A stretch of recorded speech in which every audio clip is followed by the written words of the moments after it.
오늘 하나님께서 우리에게 주신 말씀은 마태복음 10장 16절에서 20절까지의 말씀입니다. 제가 가진 성경 신약 15면에 있습니다. 제가 읽고 마지막 절은 같이 읽도록 하겠습니다. 보라, 내가 너희를 보냄이 양을 이리 가운데로 보냄과 같도다. 그러므로 너희는 뱀같이 지혜롭고 비둘기같이 순결하라. 사람들을 삼가라. 그들이 너희를 공회에 넘겨주겠고 그들의 회당에서 채찍질하리라. 또 너희가 나로 말미암아 총독들과 임금들 앞에 끌려가리니 이는 그들과 이방인들에게 증거가 되게 하려 하심이라. 너희를 넘겨줄 때 어떻게 또는 무엇을 말할까 염려하지 말라. 그때 너희에게 할 말을 주시리니. 다 같이 읽습니다. 말하는 이는 너희가 아니라 너희 속에서 말씀하시는 이 곧 너희 아버지의 성령이시니라. 아멘. 저하고 인사하겠습니다. 오늘도 주의 전에 나오신 여러분들을 주님의 이름으로 축복하고 환영합니다.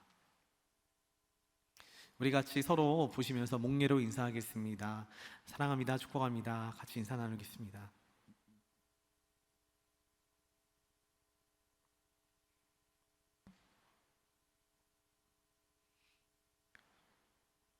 그리스도인들에게 있어가지고 가장 큰 싸움이 요즘 시대에 있습니다. 뭐냐면요, 바로 틀리지 않기 싸움입니다. 그리스도인들은 싸우는 데 있어가지고 내가 옳기 때문에 싸우는 게 아니고요, 요즘에는 재밌게도 내가 틀리지 않기 위해서 싸우는 경우가 너무나 많습니다. 그게 바로 정치, 세상의 이념과도 같습니다. 세상도요, 보면은 저거는 내가 보기에는 옳은 것 같은데 저 사람이 보기에는 옳은 것 같아. 서로가 보기에 옳은 거 가지고 싸우는데 결과적으로 옳은 것은 없습니다. 그냥 틀리지 않기 위해서 싸우는 겁니다. 신앙생활 그리스도인도 마찬가지입니다. 내가 보기에는 이것이 옳은 것 같은데, 이 말씀이 옳은 것 같은데, 이 길 따라가는 게 옳은 것 같은데 라고 생각하며 따라가지만, 요즘 우리가 하는 것 중에 하나 뭐냐 하면은 신기루 따라가기입니다. 신기루 따라가기. 사막에서 가장 무서운 것은요, 물이 없는 것도 아니고 날씨가 뜨거운 것도 아니고 정말로 어려움이 닥쳐와가지고 어려운 것이 아니라 갑자기 눈에 사막에 신기루가 보이기 때문에 가장 위험하다고 합니다. 그 신기루는 나의 발걸음을 옮기기 때문입니다. 그리고 재미있는 사실은 신기루를 따라가다 보면 거기에는 물은 없습니다. 그리고 더욱이 신기루는 거리가 좁혀지지 않는다고 합니다. 우리 신앙생활에 있어가지고 우리에게 있어가지고 신기루가 있지 않은지 잘 살펴봐야 됩니다. 요즘 우리의 삶 가운데 하나님 말씀을 나침반 삼아서 따라가는지 아니면 신기루와 같은 것들을 따라가다 보니까 이상하게 신기루 끝에는 물이 나오질 않습니다. 나에게 있어가지고 예수님과 맞닿는 공간이 없습니다. 구원의 공간이 없어지는 것, 그게 바로 신기루가 됩니다. 그리고 우리가 혹시 그걸 따라가지 않는지를 다시 한번 돌아보게 하는 것이 말씀들입니다. 그리고 오늘 말씀은 그와 같은 길을 분별해서 걸어가야 된다라는 주제를 가지고 말씀을 나누려고 하는 겁니다. 우리 삶 가운데 보면은 정말로 많은 사람들이 좋은 얘기합니다. 명언도 있고요, 정말로 세상 사람들이 좋은 강의도 많이 합니다. 정말 저 길이 옳은 것 같기도 하고 좋은 것 같기도 합니다. 그러나 그 길은 다 신기루처럼 사라지게 되어 있습니다. 왜냐하면은 밑바닥을 보시면 압니다. 밑바닥은 땅에 닿아 있지 않습니다. 신기루가 늘 그렇게 됩니다. 밑바닥은 아지랑이처럼 바닥에 닿아 있지 않기 때문에 그걸로 분별하는 것이며, 그러면 우리는 어디로 가야 됩니까? 여전히 눈에 보이지 않는 오아시스를 향해 나침반 하나 들고 따라가는 겁니다. 그리고 그 나침반이 바로 말씀입니다. 신앙인들은 그와 같이 말씀을 맹목적으로 의지해서 따라가는 것, 그래야지 살 수가 있는 겁니다. 우리의 삶 가운데 하나님 말씀이 나의 나침반이 되었는지를 다시 한번 돌아보시며, 오늘 말씀이 분별하라 이와 같은 이야기를 나누려 할 때 나의 삶 가운데 어떻게 분별해야 될지를 우리 주님 주신 말씀을 가지고 잘 살펴나가시길 바랍니다. 여러분들이 예전에 이런 기사들을 좋아하는지 모르겠지만 저는 기사들을 굉장히 즐겁게 읽습니다. 오래된 기사들 중에 한 1969년도 정도에 기사가 하나 올라왔습니다. 뭐냐 하면은 갑자기, 여러분들 혹시 아실지 모르겠네요, 우리나라 비행기가 한 47명 정도를 태우고서 북한으로 넘어갔다라는 기사가 났습니다. 북한으로 넘어갔다고 기사가 났는데 알고 봤더니 그 안에 간첩이 있어가지고 그 비행기를 납치를 한 겁니다. 납치를 해가지고 북한으로 가는데 이걸 가지고 영어로 하이잭이라고 하잖아요. 하이잭. 그런데 그 당시에는 그것을 심각하게 여기지는 않았다고 합니다. 전 세계적으로 70년대까지만 해도 하이제킹이 심각하지는 않았대요. 미국에서는 다반사였다고 합니다. 미국에서 어느 나라 유럽을 가는데 갑자기 누군가가 타가지고 칼 들이대고 총 들이대고 나 저 아래 쿠바로 갈 거야. 그럼 비행기 기수들에게는 교육이 그렇게 돼 있답니다. 여기에서 비행기에서 사고 나면 안 되니까 시키는 대로 합시다. 그래서 총 들고 누가 타가지고 총 한번 빵 쏘면 그 사람 시키는 대로 가자는 대로 다 가게 됐다고 합니다. 그래서 그 비행기 기술을 돌려가지고 쿠바로 가기 때문에 쿠바에서 그 사람들은 내리면은 빠이빠이 하고 비행기 다 보내준다고 합니다. 아무도 죽는 사람이 없었습니다. 그렇기 때문에 그 당시에는 그것이 큰 일이 아니었습니다. 그런데 우리나라는 되게 재미있는 일이었습니다. 우리나라도 그 당시 큰 일이 아니라고 생각했습니다. 그런데 비행기를 납치해서 북한에 딱 내렸더니 거기 있는 사람들을 북한에 억류를 시켰습니다. 그리고 여전히 47명이 잡혀갔는데 11명은 지금까지도 돌아오지 못하고 있다고 기사가 그렇게 났었습니다. 그 당시에는 그게 심각한 게 아니라고 생각해가지고 사람들이 괜찮겠지, 돌아오겠지 생각했는데 그게 아니었던 겁니다. 잘못된 길로 들어섰는데 돌아오지 못하는 길도 있다는 겁니다. 신앙생활도 그렇고 분별하지 않고 따라가는 길도 마찬가지입니다. 지금 내가 가는 길이 괜찮아, 내가 지금 짓는 죄가, 내가 하는 모든 행동이 괜찮아 라고 여기게 되면은 언젠가는 돌아오지 못하는 길도 있다는 것을 거기서부터 교훈을 얻었습니다. 그래서 우리는 분별이라고 하는 것이 너무나 필요합니다.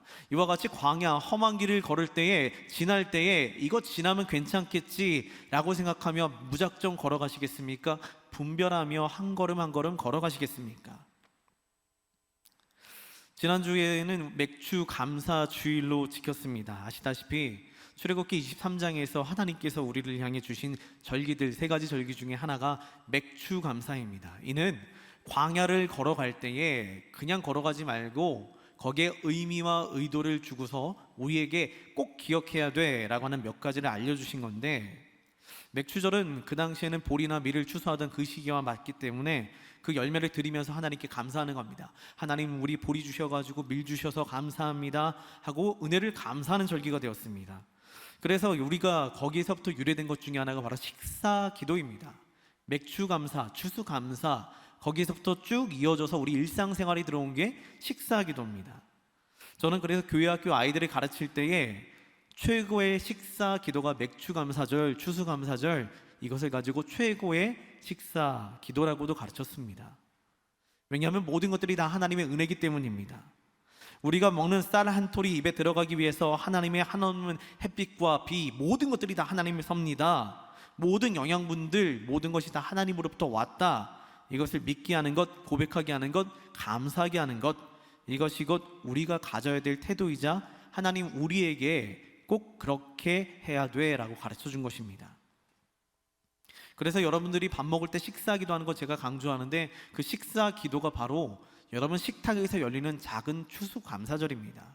그래서 매우 중요한 절기를 여러분 식탁에서 일상 가운데 보내고 있는 겁니다. 이 같은 절기들은 하나님께서 신실하게 보호하심에 대한 감사함으로 돌아오게 하는 표지가 됩니다. 그냥 일상에 정신없이 살아가다가 우리는 하루 3번 밥을 먹게 됩니다. 그때마다 절기로 돌아옵니다. 아주 작은 추수감사절, 맥주감사절, 하나님 나에게 주신 것에 대한 감사절이 그 자리에서 열리는 것이기 때문에 매우 중요하다고 여겼습니다. 지금 시대에는 밀이나 보리를 추수함에 대한 감사보다는 맥주감사절 하면은 그냥 한 해 반을 잘 지냈습니다, 하나님 반년 동안 지켜주신 감사합니다, 이렇게 넘어갑니다. 여러분, 2020년 지내는 동안에 올해 굉장히 어려운 시기를 보내시진 않으셨는지요? 코로나 때문에도 그렇고 매년마다 쉬워지는 해는 없는 것 같습니다. 때때로 새로운 어려움들이 있었고 앞으로 어떻게 가야 될지에 대한 막막함이 우리 앞에 있습니다. 그럼에도 불구하고 우리를 보호하시는 하나님, 지금 그 자리에 앉아 계신 하나님, 우리의 감사를 받으시기에 합당하신 분입니다. 여러분, 하나님께서 우리에게 보호하시고 감사를 덧입혀 주셨다라고 저는 표현을 하고 싶습니다. 지난주 우리에게 감사하게 하시면요, 단순하게 하나님 감사해야지, 기억해야지, 그게 아니라 하나님께서 우리에게 감사라고 하는 옷을 덧입혀 주신 겁니다. 그런데 감사라는 옷을 덧입혀 주신 이유가 있습니다. 하나님께서 감사를 주셨으면은 감사하니까 나 다음에도 또 똑같은 감사를 입을 수 있도록 하나님 도와주세요 라고 기도하는 것이 끝이 아니라, 하나님은 감사라는 옷을 여러분들에게 입힌 이유가 반드시 있는 겁니다. 여러분들이 그 감사라는 옷을 입고 그 감사의 삶을 살게 되면은 세상 사람들이 바라보면서 저 사람은 뭐가 그렇게 감사하지? 저 사람은 어떻게 감사의 옷을 입고 다니지? 라는 물어보는 소망에 관한 질문을 하게 됩니다. 그리고 나서 그 소망에 관한 대답을 할 준비를 하는 것이 우리 그리스도인입니다. 하나님이 감사를 주실 때 단순하게 그냥 감사하지, 좋아, 끝이야, 이게 아니라는 겁니다. 하나님은 감사를 주실 때 반드시 의도를 갖고 계십니다. 하나님께서 우리에게 은혜를 베푸실 때, 구원을 베푸실 때에는 반드시 의도가 있는 겁니다. 지금 이 자리에 우리가 앉아 있는 것도 하나님의 의도가 있는 건데, 단순하게 나의 구원과 나에 있어서 안녕을 위해서 이 자리에 앉혀두신 게 아니라는 겁니다. 하나님께서는 우리 가운데 역사하시는 하나님의 계획을 이 자리에 첫 번째 나의 구원을 통해 이루시고, 그 다음에 나로 말미암아 흘러가도록 하시는 것이 하나님의 구원의 역사이자 하나님의 계획입니다. 그래서 맥주 감사절을 지난주 지나면서 생각했던 것 중에 하나가, 그럼 그 다음은 뭔데요 하나님? 그러자 하나님 대답하시는 것, 자, 이제 남들을 구원하는 길로 그 옷을 입고 가야지. 여러분, 이게 곧 구원과 은혜를 받은 사람들에게 원하시는 하나님의 반응이며, 하나님께서 우리에게 감사를 주신 이유가 되기도 합니다. 여러분, 지난주 혹시 감사함으로 어떻게 됐든지 감사의 고백을 드렸거든. 여러분, 그 고백 가운데는 내가 정말 감사해서 드리는 순수한 마음도 있지만, 실제로는 그 감사를 하나님 받으셨을 때에 하나님께서는 마음에 계획하기를, 이렇게 감사했구나, 그럼 그 다음 단계를 생각하고 계신 것이 하나님이십니다.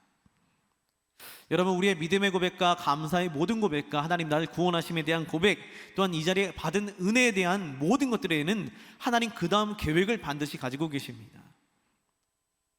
마태복음 16장에 보면은 예수님께서 제자들과 가버나움을 거느시다가 갑자기 물으세요. 너희는 나를 누구라 하느냐? 예수님이 갑자기 제자들에게 생뚱맞게 묻습니다. 너희는 나를 누구라 하느냐? 그러자 베드로가 믿음의 고백을 드립니다. 주는 그리스도시요 살아계신 하나님의 아들입니다. 믿음의 고백을 하자마자 베드로에게 사명을 줍니다. 그래, 네 반석 위에다가, 너 위에다가 교회를 세울 거야. 심지어 요한복음 21장에는 부활하신 예수님께서 베드로에게 네가 나를 사랑하느냐 물으셨는데, 베드로가 우물쭈물 주님 아시잖아요 3번 똑같은 대답을 하며 그 마음을 확인하신 후에 그 믿음의 고백 위에다가 내 양을 먹이라, 내 양을 치라, 내 양을 맡겨주시는 사명을 더해 주셨습니다. 여러분, 오늘 우리가 드린 감사는 우리가 믿음으로 드렸거든 믿음의 고백이 되면서 그 고백을 통해서 하나님 다음의 여정을 준비하고 계신데, 그 여정이 쉬운 여정이 아닌 겁니다. 오늘 읽지는 않았지만 마태복음 10장 5절부터 7절까지 말씀을 우리 다 같이 함께 읽어보도록 하겠습니다. 우리 다 같이 함께 읽겠습니다. 예수께서 이 12를 내보내시며 명하여 이르시되 이방인의 길로도 들어가지 말고 오히려 이스라엘 집에 잃어버린 양에게로 가라. 가면서 전파하여 말하되 천국이 가까이 왔다 하고. 아멘. 제자들이 은혜 받고 구원받아가지고 기쁨과 기적을 누렸거든요. 그랬더니 그것이 끝이 아닙니다. 갑자기 예수님 그 제자들의 손을 꼭 붙잡으면서, 자, 이제 내가 너희를 파송할 거야. 그 다음 단계야 하면서 가까운 고을로 보냅니다. 가까운 곳으로 보내버립니다. 가가지고 전파하라고 주님 사명을 맡겨주십니다. 제자들이 고백하자마자 주님 정말로 멋지세요, 주님은 정말로 우리 주인이세요, 고백하자마자 보내버리는 겁니다. 하나님 우리에게 구원의 은혜를 베푸신 이유는 하나님을 경험케 하며, 자, 하나님 살아있지, 확인했지, 하나님 은혜 넘치는 거 봤지, 복음의 능력 봤지, 그 복음 때문에 내가 구원받는 거 봤지, 그러니까 너도 가가지고 그 복음을 다른 이들에게 전해 라고 하는 것이 하나님의 의도입니다. 여러분, 하나님께서는 그 의도를 가지고 우리를 파송하길 원하시는 겁니다. 그리고 그 의도를 가지고 우리를 쓰기 원하셔가지고 이 자리에 우리를 앉혀둔 겁니다. 여러분, 이 모든 감사와 우리의 믿음의 고백, 예수는 그리스도, 예수님 나의 구주, 이 고백 끝에는 끝이 아니라 이제부터 시작인 겁니다. 제자들이 파송가 될 때에 예수님 쉽다고 생각하지 않으셨습니다. 우리에게도 동일합니다. 감사를 주시고 나서 구원과 은혜를 주시고 나가지고 자 이제는 모든 일이 다 만사 형통할 거야 라고 얘기한 것이 아니라 이제 어려운 일이 열릴 건데 어쩌지 라고 염려하십니다. 여러분, 세상으로 나아가는 것, 이것이 하나님의 뜻이라고 이야기 드리는 겁니다. 세상 속에 그리스도인이 되는 것이 하나님의 뜻이라는 겁니다. 교회에 모여가지고 교회 안 그리스도인이 되는 것이 하나님 뜻이 아니라 구원과 은혜 받았으니까 자 그럼 예수님 만나면 변화되는 거 알았으니까 이제는 좀 나가야지 라고 하는 것이 하나님의 뜻이라는 겁니다. 세상 속의 그리스도인. 근데 그 길이 험하다고 예수님 자꾸 이야기합니다. 여러분, 교회에서 받는 은혜는, 찬양하다 기도하다 받는 은혜는 우리로 하여금 힘겨움을 버틸 수 있는 힘을 제공하는 것뿐이지 은혜 가지고 일이 쉬워지거나 은혜 가지고 일이 해결되거나 그러진 않습니다. 은혜 받은 자는 힘겹고 어려운 일이 있어도 버틸 수 있는 힘을, 믿음을 허락하시는 거지 은혜가 모든 문제의 해결점은 아니라는 겁니다. 저도 청년 때 수련회 다녀오고 큰 은혜를 받았습니다. 그리고 믿음의 고백을 통해서 주의 일을 하겠나이다 하고 다짐을 보니까 뭘 해야 될지 되게 막막한 겁니다. 은혜 받고서 너무 큰 은혜 받고 내가 좀 주의 일을 좀 감당해야지 청년 때에.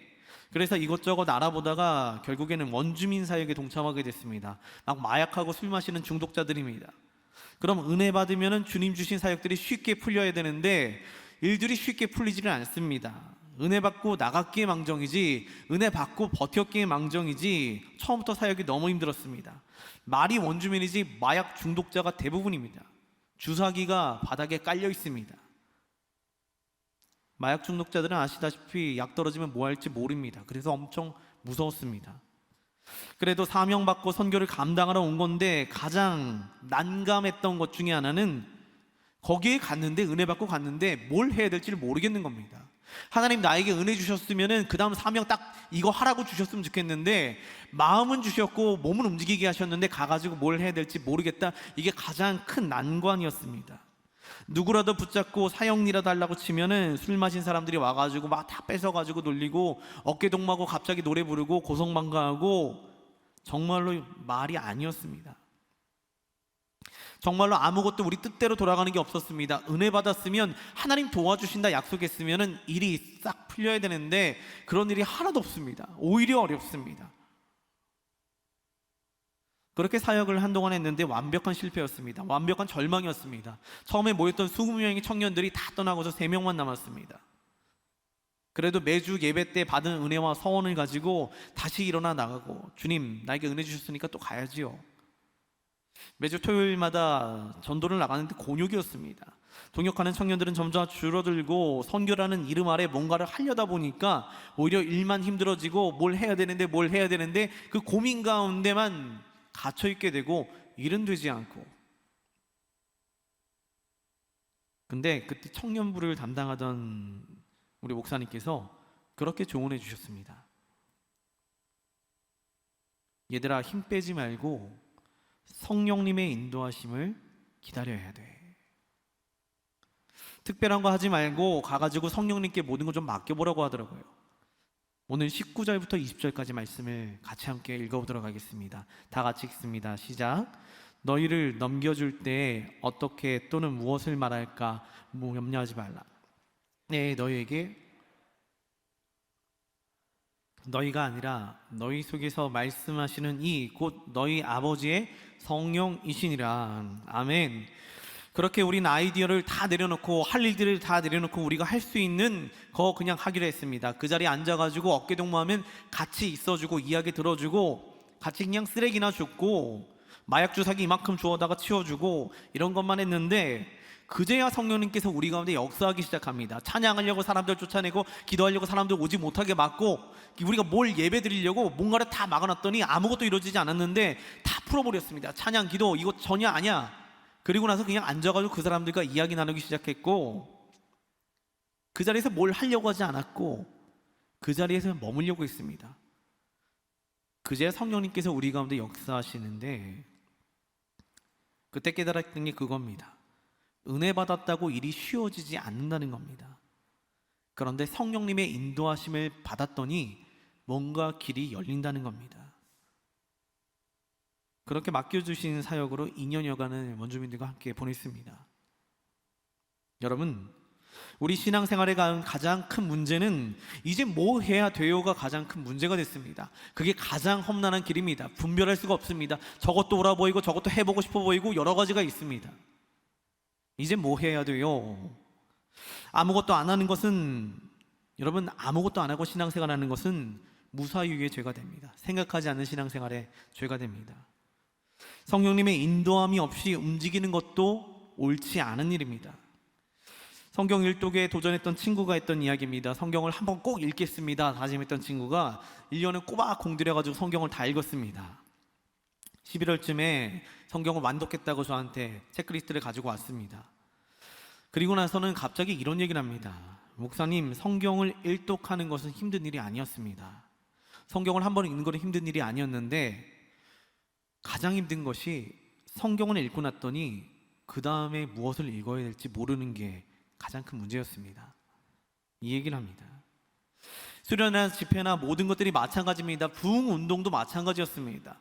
은혜와 기적의 감사는 짧지만, 은혜와 기적 가운데 감사는 막 마음을 동하긴 하지만 그 다음에 더 중요한 질문이 다가오는데, 이제 그럼 뭘 해야 됩니까? 은혜 받았는데 뭘 해야 됩니까? 주님, 내가 무엇을 해야 됩니까? 라는 질문 가운데 다들 머뭇거리다가 넘어지게 됩니다. 특별히 요즘과 같은 때는 더합니다. 코로나19 때 뭘 할 수 있습니까? 이제 뭘 해야 됩니까? 라는 질문 가운데 대부분 다 넘어지는 겁니다. 이제 우리 교회가 뭘 해야 됩니까? 어떤 일을 해야 됩니까? 라는 질문 가운데 아무것도 안 하네 하고 넘어지는 겁니다. 그런데 말씀은 당당하게 이야기합니다. 네가 하는 것이 아니라 성령님이 대신하는 거야. 그게 오늘 말씀입니다. 중국에 넘어가가지고 탈북 사역을 하던 목사님의 간증입니다. 이분은 중국에 있는 탈북자들에게 복음을 전하시는 분이었는데, 이제 복음을 전하려다 보니까 제일 필요한 게 성경책이랍니다. 그래가지고 한국에 오셨을 때에 성경책을 후원을 받아가지고 정말로 잔뜩 성경을 받으셨답니다. 그런데 문제는 그 당시에 중국은 종교의 자유가 있지 않았습니다. 더욱이 전도하는 것은 더 안 되기 때문에 선교사님 가장 큰 문제가 그거였습니다. 성경책을 몇 트렁크에다 다 넣고 가는데 결국에 이거 발각이 되기라도 하면은 선교사님 추방을 당합니다. 그래서 기도도 많이 하고 한국에 중보 부탁을 하면서 가는데 평안하게 해주세요, 안전하게 해주세요, 하나님 도와주세요, 그렇게 기도하면서 출국을 하셨답니다. 그 당시 대부분의 중국 공항은 진검사도 제대로 안 하고 그냥 이게 나가라고 하는데, 그날은 분위기가 너무나도 다르더랍니다. 갑자기 수암을 검사하는 사람이 와보라고, 짐을 열어보라고 그랬답니다. 할 수 없이 박스는 두고 큰 캐리어, 자기가 가져온 캐리어를 열었습니다. 열었더니 그 안에 수많이 담겨있던 성경책이 있는 겁니다. 심지어 박스까지 열렸으면은 이건 무조건 추방입니다. 수암을 검사하는 사람이 급하게 공안을 불렀다고 합니다. 공안을 막 연락해가지고 불렀더니 공안이 찾아왔습니다. 공안이 성경책을 들고 뒤적거리던 보더니 목사님은 빤히 쳐다봤다고 합니다. 목사님 그때 생각하기로도, 난 이제 추방당했구나, 이제 끝났다, 선교 다시 들어오기 힘들겠다 라는 생각 가운데 마음속으로 간절히 기도했답니다. 하나님, 나를 인도하여 주옵소서. 하나님, 인도하여 주옵소서. 그때 공안이 성경책 하나를 딱 집어들더니 중국어가 안 되니까 영어로 물었답니다. 영어가 뭐 대단했겠습니까? 성경책 딱 하나 들더니 얼굴에다 들이대고 How many? How many? 이거 몇 권이야? 이렇게 물어보시는 것 같더랍니다. 그때 기도하고 계시던 목사님이 머릿속으로 성령님께서 지혜를 주셨답니다. 목사인데 숫자 줄여가지고 몇 권 안 돼요, 10권 이렇게 얘기할 수도 없는 노릇이고, 정직하게 몇백 권 이렇게 얘기하면 압수를 당하고 추방을 당할 텐데, 그때 다시 공안이 목소리 높여 물었답니다. How many? How many? 화내면서 물었답니다. 그때 성령님께서 갑자기 지혜를 주시더랍니다. 그래서 How many? 라고 묻는 대답 가운데 목사님이 Enough, 충분하게 가져왔습니다. 이렇게 대답하자 공안이 꾸벅꾸벅 눈을 하더니 그냥 통과시켰답니다. 그렇게 무사히 성경을 들고 들어가셔가지고 탈북인들과 중국인들에게 복음의 사역을 이어갈 수 있었다는 간증을 들었습니다. 그때 간증이 오늘 본문 19절이랑 20절 말씀인 거예요. 너희를 넘겨줄 때 어떻게 또는 무엇을 말할까 염려하지 말라. 그때 너희에게 할 말을 주시리니 말하는 이는 너희가 아니라 너희 속에서 말씀하시는 이 곧 너희의 아버지의 성령이시니라. 아멘. 여러분, 누구나 그리스도인이면 세상과 대면해야 됩니다. 예수님 믿는 사람으로 세상과 대면해야 됩니다. 예수님 믿는 사람으로 사람들과의 만남을 가져야 됩니다. 선교사님과 같은 어려움은 아니겠지만 그래도 세상과의 마주침은 그리스도인으로 여전히 어려운 일입니다. 그래도 성령님께서 우리에게 무슨 말을 할지 어떻게 해야 할지를 알려주신다고 하셨으니까 우리는 순종하면서 세상으로 나아가기만 하면 됩니다. 단 예수님 우리에게 주의하라 부탁하신 일이 있습니다. 우리 16절 말씀을 다 같이 함께 읽어보겠습니다. 보라, 내가 너희를 보냄이 양을 이리 가운데로 보낸가 같도다. 그러므로 너희는 뱀같이 지혜롭고 비둘기같이 순결하라. 아멘.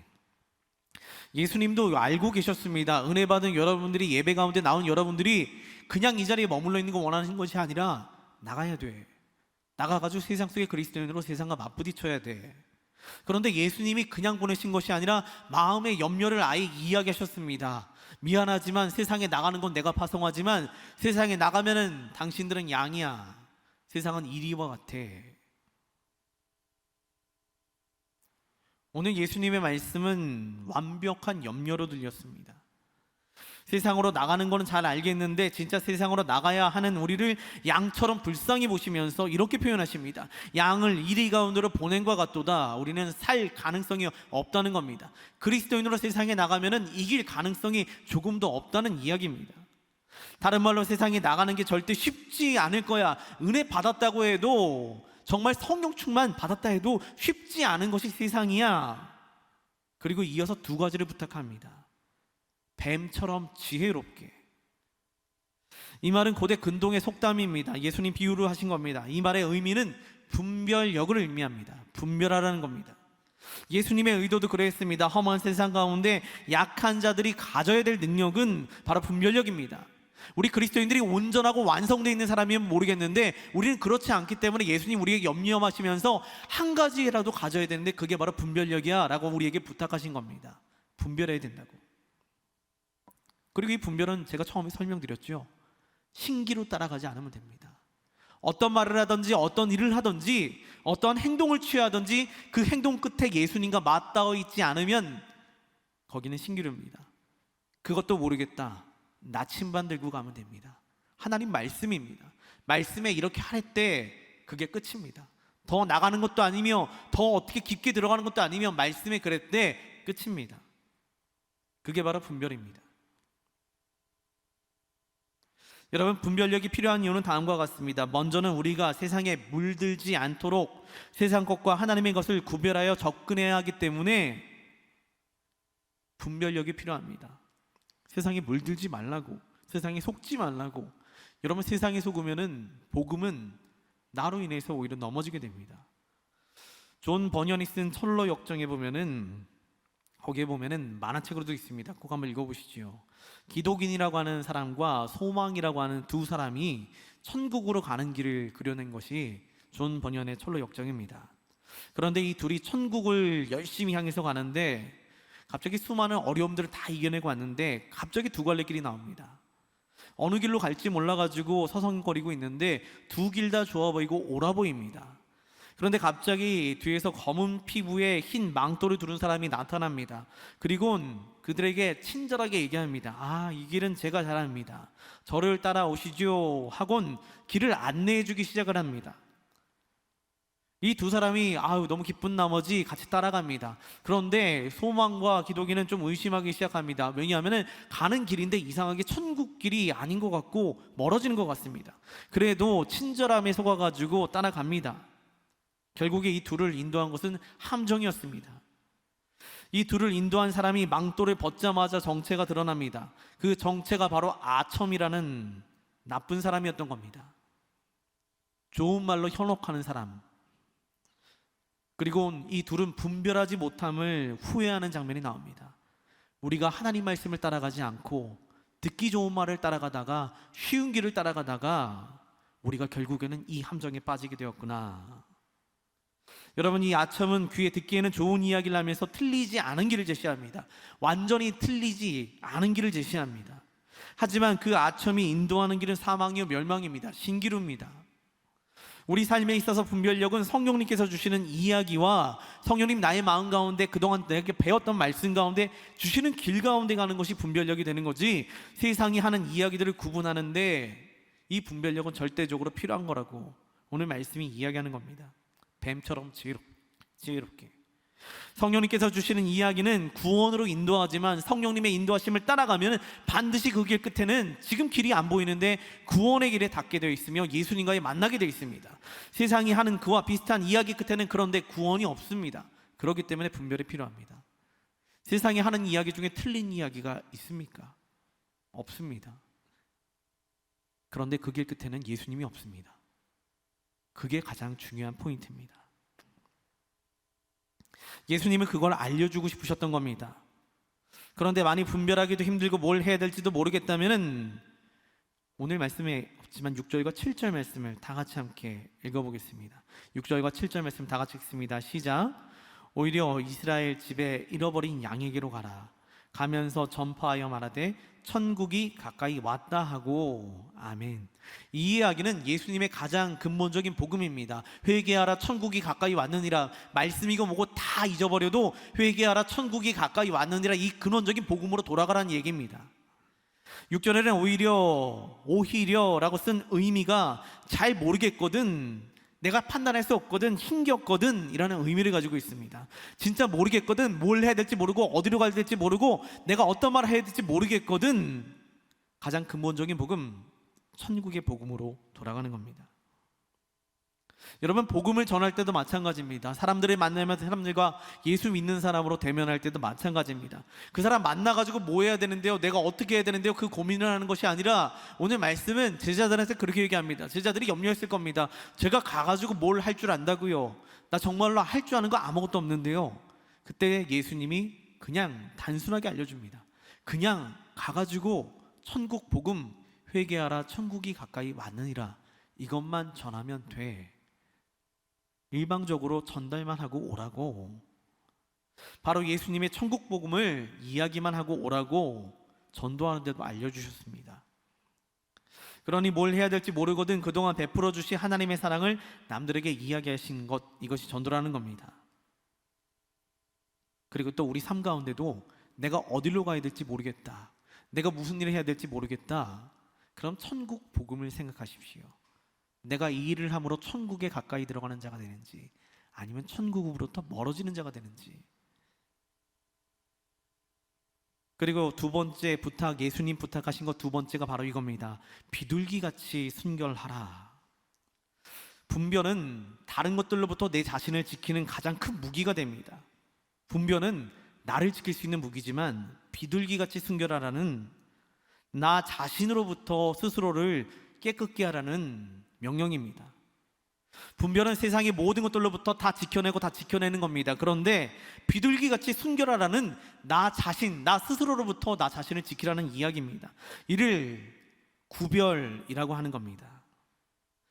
예수님은 제자들을 향한 마음이 세상과 구별된 삶을 살게 하는 데 있으셨습니다. 이 구별된 삶이 바로 예수님의 이름을 증거하며 사는 삶입니다. 22절 말씀을 다 같이 함께 읽어보겠습니다. 또 너희가 내 이름으로 말미암아 모든 사람에게 미움을 받을 것이나 끝까지 견디는 자는 구원을 얻으리라. 아멘.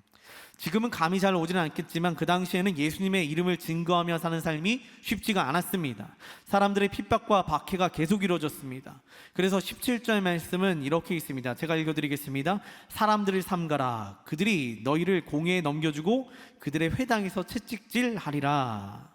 그 모든 일은 사도행전에 가가지고 절정을 이룹니다. 세상 사람들에게 나갔더니 세상 사람들이 핍박을 합니다. 어려움을 줍니다. 예수 믿는 사람이라고 우습게 봅니다. 그런데 이 모든 상황 가운데 우리는 우리 스스로를 지켜내야 됩니다. 세상이 이렇게 얘기합니다. 야, 네가 전도하는 방법은 좀 틀린 것 같아. 내가 보기에는 좀 불편한 것 같아. 그 복음은 불편한 것 같아. 이 이야기는 빼고 전하면 내가 좀 들어볼만 해 라고 이야기하는 겁니다. 그러자 틀리지 않은 얘기니까 귀에 들립니다. 아, 그래? 복음 전할 때 사랑과 기쁨, 예수님에 대해서 좋은 것만 얘기하면 되겠네 라는 생각이 들 수도 있습니다. 그때 구별하는 겁니다. 이것이 나에게 있어서 옳은 일인지 아닌지. 하나님 나에게 주신 말씀은 십자가의 고난과 모든 것들을 다 포함하고 있는데 세상 사람들이 외부로부터 나에게 설득합니다. 그 길은 좀 아닌 것 같아. 그러자 내 자신 스스로가 버리기 시작합니다. 십자가는 좀 빼고 고난은 좀 빼고 좋은 것만 남겨두자. 그런데 이 구별은 십자가도 챙겨야 되고 고난도 챙겨야 되고 이 모든 것들이 다 하나님 주신 거야 라고 내 자신의 안에 있는 것을 지켜내는 것이 바로 구별입니다. 어느 집에 갔더니 어느 한 분이 되게 근사한 일을 하고 계셨습니다. 이 집사님이 어느 은혜를 부집회에 가가지고 은혜를 받았는데 복음을 전해야 되겠다라는 마음을 가지고 정말로 내가 가서 이제 전도자가 되겠다. 전도주도 이만큼 사놓고 이제 내일부터 꼭 나가야지. 그런데 요즘 전도하는 것이 쉽지도 않고 도대체 어떻게 해야 될지 모르겠다고 이런 딜레마에 빠졌다고 합니다. 은혜는 받았는데 나가야 되는 걸 알겠는데 두렵고 나가면은 욕 먹을 것 같고 어떻게 될지 모르겠다. 그래서 정말 간절히 기도하셨답니다. 성령님 지혜를 주세요. 그러다가 눈을 떴는데 TV에서 힙합 래퍼 중에 누가 TV 가운데 이렇게 나오더랍니다. 그리고 무릎을 칩니다. 아, 저 방법이 있었구나. 이 집사님이 그래서 어떤 일을 했느냐, 집이 제법 택배가 많이 오는데 택배가 오는 날이 되면은 바깥 문고리에 시원한 이온 음료 하나 넣어두고 겉에다가 정성껏 라벨지를 하나 발라가지고 걸어뒀답니다. 그리고 그 라벨지는 이렇게 쓰셨답니다. 기사님 수고가 많으세요. 늘 고맙고 감사합니다. 하나님께서는 당신을 정말로 사랑하십니다. 가까운 교회에서 함께 배워요 라고 하고 라벨지를 꼭 써가지고 택배 올 때마다 놨답니다. 그렇게 비대면 복음 전도를 시작하는데 처음에는 반응이 없어가지고 실망했답니다. 그런데 언젠가 수많은 택배기사 중에 한 명이 택배 위에다 글을 그렇게 써놓고 가셨답니다. 감사합니다. 교회 꼭 한번 가볼게요. 이분의 고백은 그겁니다. 나는 뭘 해야 될지 몰랐는데 성령님께 기도했더니 눈에 보여주시는 걸로 나에게 지혜를 주셨습니다.